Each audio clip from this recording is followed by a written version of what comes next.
গানের পাশাপাশি কবিতা লিখেছেন প্রায় 3 শতাধিক।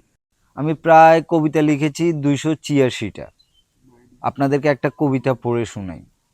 তোমাকে আমি ভালোবেসেছি, দিয়েছ তুমি ছেঁকা, সেই দুঃখে ঝাড়ু বেশি আমি রাস্তায় একা একা। বাবা চান না তার ছেলে ঝাড়ু বিক্রি করুক। আর হল্লা মাসুদ মান্যার সাথে প্রেম করতো, মান্যা ইয়া হিজার স্যাকদু চলে গেছে। ঠিক আছে, স্যাকদু চলে গেছে, ভালো কথা। তুই বাবার লগে ব্যবসা বাণিজ্য কর, ইনশাল্লাহ সব ঠিক হয়ে যাইব। ওমা, ইয়া এগুলো না করি কি আঁড়ি আঁড়ি ঝাড়ু বেছে, হিসাব আছে, গান গায়, কবিতা লেয়, ইয়া এই এক ধরনের মাথা লয়ে গেছে।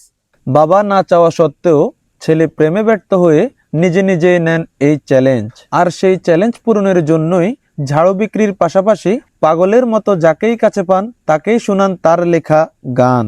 নিঠুর বন্ধুরে বলেছিলে আমার হবে, মন দিয়াছি এই বেবে। মূলত গান এবং কবিতা লিখার জন্যই তার এই পেশায় আসা। আসলে চাকরি করলে তো ওই সময়টা পেতাম না। মনে করেন সপ্তাহে 5 দিন ঝাড়ু বিক্রি করি, একদিন গান লিখি, একদিন কবিতা লিখি। এই আর কি, মনে করেন সপ্তাহের মধ্যে 3 দিনও কবিতা লেখা যায়, গান লেখা যায়, সমস্যা নাই।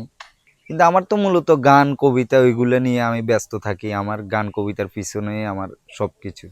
প্রেমে ব্যর্থ হয়ে মাসুদ ভুল পথে না যে প্রেমকে করেছেন নিজের শক্তি। তার স্বপ্ন সে গান গেয়ে সুনাম অর্জন করে একদিন তার হারানো প্রেমিকাকে দেখাতে চান তার সফলতা।